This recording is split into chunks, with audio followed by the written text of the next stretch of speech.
Gold trusted gold buyers మీరు తాకట్టు పెట్టిన బంగారాన్ని విడిపించి ఈ రోజు ఉన్న మార్కెట్ ధరకు కొనబడును. ఎక్కడికి వెళ్ళావు చెప్పు. ఏమిట్రా నువ్వు చేసిన పని చెప్పు. ఎక్కడికి వెళ్ళి వస్తున్నావు చెప్పు. ఏమిటో నువ్వు చేసిన పని?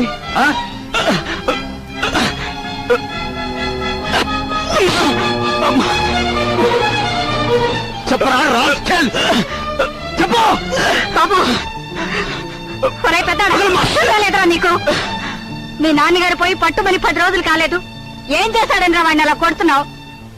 మీ నాన్నగారు ఏనాడైనా వీడిని ఇలా కొట్టడం చూసావా? వీడు చేసే పనికి కొట్టడం కదమ్మా, చంపాలి. చంపి నిన్ను పాతేయాలి. ఏం చేశాడు అంత పెద్ద తప్పు? ఏం చేశాడా వీడు?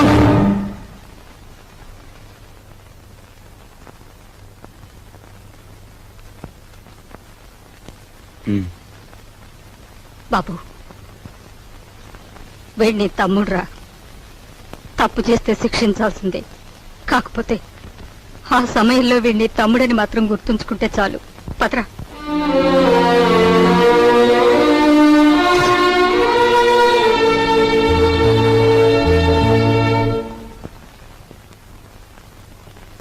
వాడెందుకు కుట్టాడో తెలుసమ్మా? చెప్పు. పక్కన కాబోయే పెళ్ళం ఉంది కదా, ఆవిడ ముందు గొప్పలు చూపించుకోవడానికి. ఒరే కృష్ణ, నువ్వు చిన్న కొడుకువైతే నీకంటే ముందు పుట్టిన పెద్ద కొడుకురా వాడు. నీకంటే ముందు నుంచే చూస్తున్నాను. వాడెప్పుడూ తప్పు చేయడు. వాడితో ఉన్న ఆ పిల్ల వాడంత గొప్పదని నా అభిప్రాయం.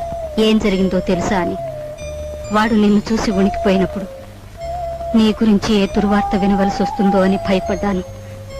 ఏం జరిగిందని అడగటానికి కూడా ధైర్యం చాలకు వచ్చేశాన్రా.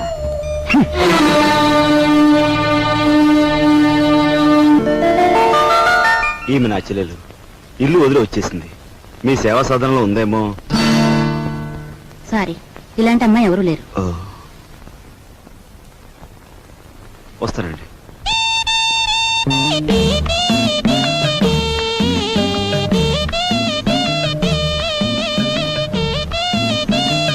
ఇలా రా.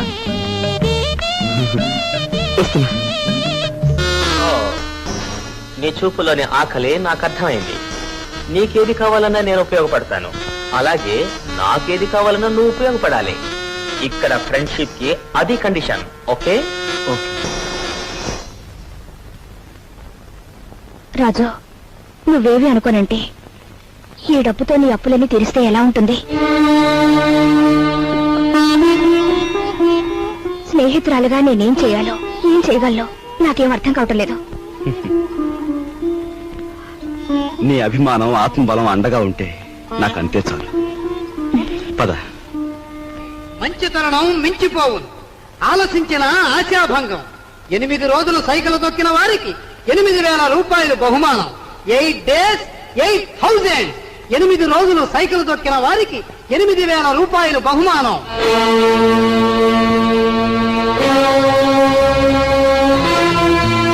రాజు, అప్పులు తీర్చడానికి నువ్వు సైకిల్ తొక్కుతున్నావట.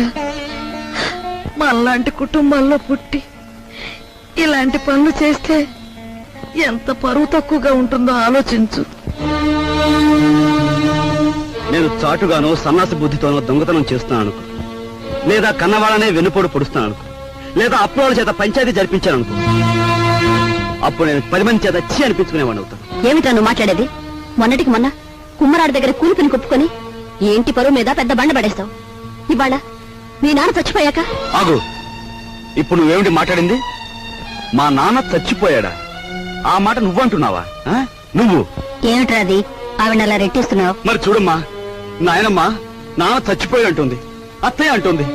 అసలు అసలు నాన్న చచ్చిపోవడం ఏంటమ్మా? Non sense. నాన్న చచ్చిపోలేదు. నాన్న చచ్చిపోలేదు. మనందరం కలిసి ఆయన చంపేశాం. అవునమ్మా, నిర్దాక్షిణ్యంగా కాలు చంపేశాం. కొండంత మనిషిని చాదస్తుతో కొందరు, స్వార్థంతో కొందరు, ఇలా అందరూ కలిసి ఆయన చంపేశాం. ఏ చంపలేదా? ఒక్కసారి మీరందరూ గుండెల మీద చేతులు వేసుకుని ఆలోచించండి. ఆయన జీతం నెలకు 500 రూపాయలు, కేవలం 500 రూపాయలు. తాహతకు మించిన కోరికలు కోరి మనందరం కలిసి ఆయన చంపేశాం. He was successfully murdered by all his family members. నోరుంది కదా అని తప్పులు పడుతున్నారు. నేను చేస్తున్న ఈ పనిలో ఓ పవిత్రమైన ఆశయం ఉందే తప్ప ఇదేం పరువు పోయే పని కాదని నాకు బాగా తెలుసు. మీరు ఒప్పుకున్నా ఒప్పుకోకపోయినా ఈ పని నేను చేసే తీరు.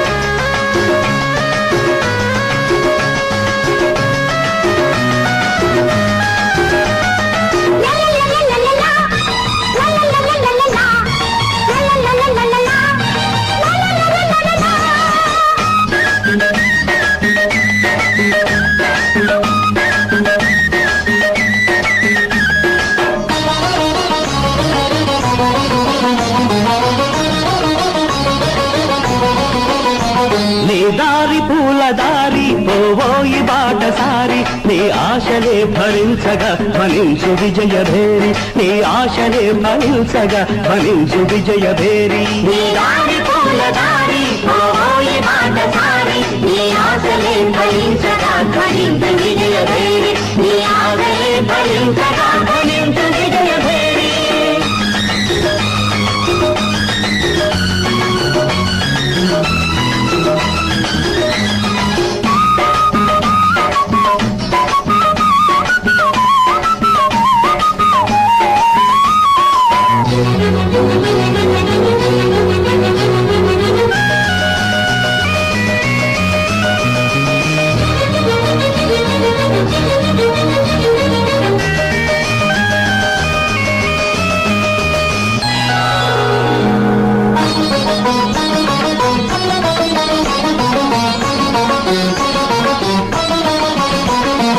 ఆశయాలు గురిగా సాహసాలు సిరిగా సాగాలి జైత్రరథం అడిబడిగా.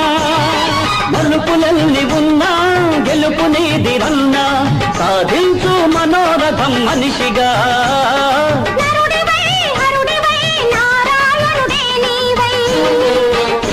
నీ వాసలే ఫలించగా వరించు విజయలక్ష్మి, నీ వాసలే ఫలించగా వరించు విజయలక్ష్మి. నీ దారి పూల దారి పోవోయి బాటసారి, నీ ఆశలే ఫలించగా ఫలించు విజయభేరి, నీ ఆశలే ఫలించగా ఫలించు విజయభేరి.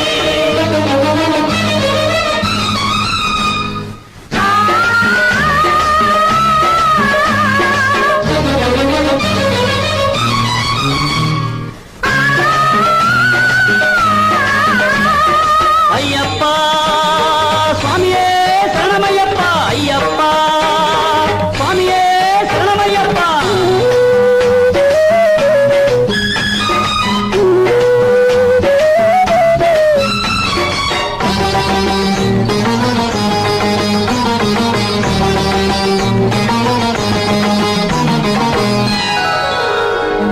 కాళరాత్రి ముగిసే కాంతి రేఖ మెరిసే, నీ మండిన గుండెల నిట్టూర్పులలో.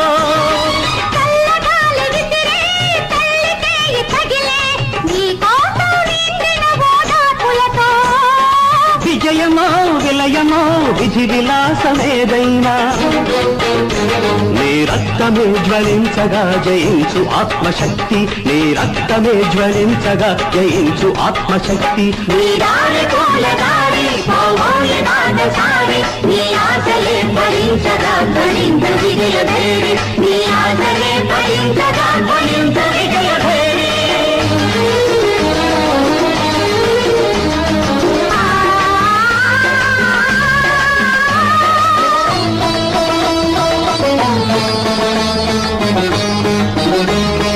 అయ్యప్ప స్వామియే శరణమయ్యప్ప, అయ్యప్ప స్వామియే శరణమయ్యప్ప.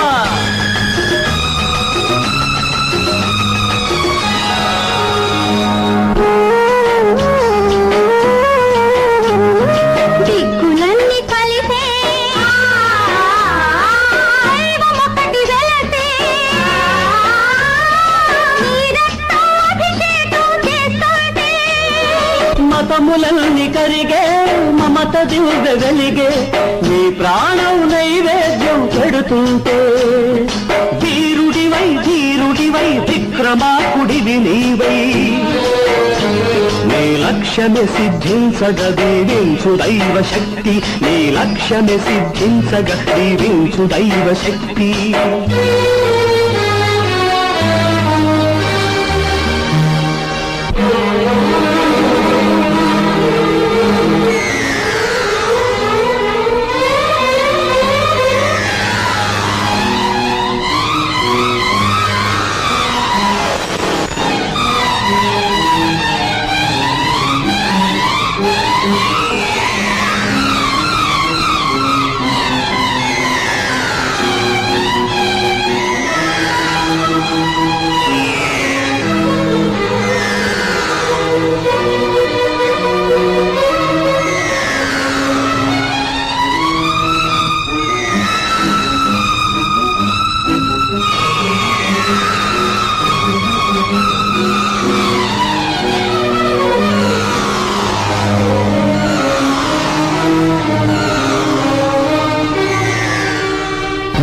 దారి పూలదారి పోవోయి బాటసారి నీ ఆశలే ఫలించగా ధ్వనించు విజయ భేరీ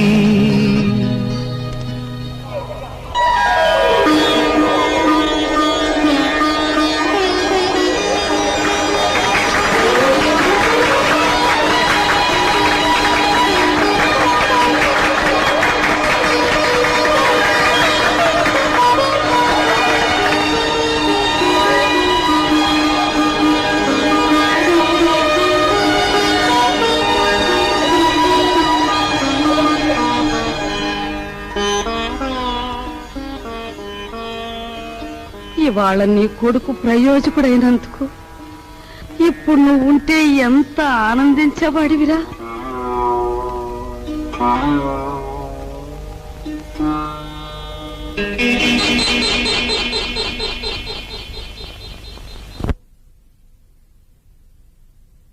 రాజుగాడి గదిలో దూరి డబ్బు కాజేద్దామంటే వాడు పడుకున్నాడో లేదో తెలియచావట్లేదు.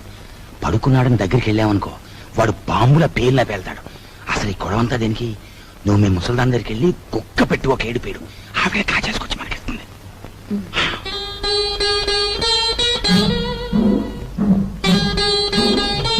రాజు సైకిల్ దుక్కి సంపాదించిన డబ్బుతో ముందు అప్పులు తీరుస్తానంటున్నాడు. మమ్మల్ని మాత్రం ఆగమంటున్నాడు. వాడు సైకిల్ తొక్కుతానంటే మనం అందరం వాడిని కాదన్ను. ఇప్పుడు ఆ డబ్బు మనం కావాలంటే ఏం బాగుంటుందమ్మా. అందుకే వాడి చేతుల నుంచి మనం తీసుకోము. మరి నువ్వు ఆ గదిలోకి వెళ్తావు, ఎవ్వరికి అనుమానం ఉండదు. ఆ డబ్బు నువ్వు తెస్తావు.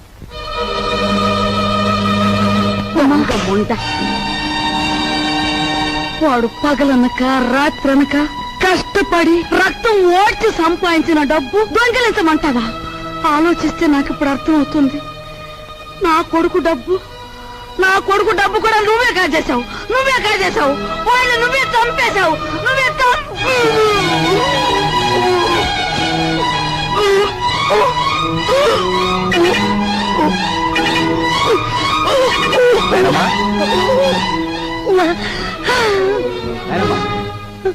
బాబు ఏమైందమ్మా? ఎందుకు కేకలు పెట్టావు? నాయనమ్మా ఏమైందమ్మా? ఏం లేదు బాబు, ఏదో పీడకలు వచ్చింది. మీ నాన్న గుర్తుకొచ్చాడయ్యా.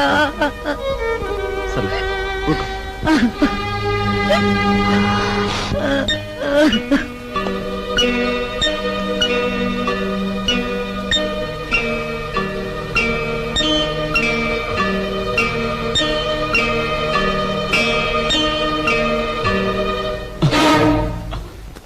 ఏమిట్రా లోపల నుంచి వస్తున్నా?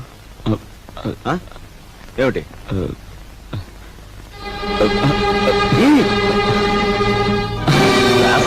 ఏమిటారు చేసిన పని?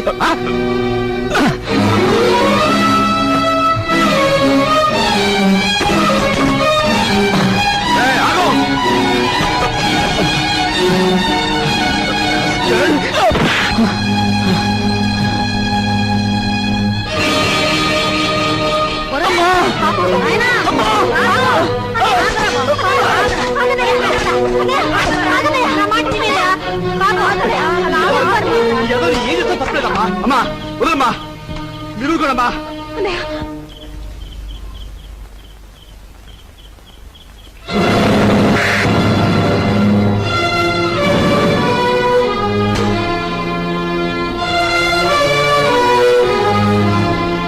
రేయ్, అన్నయ్య వదరా.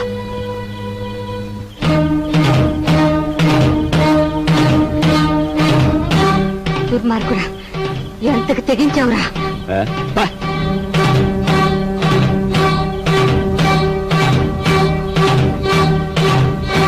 రేయ్,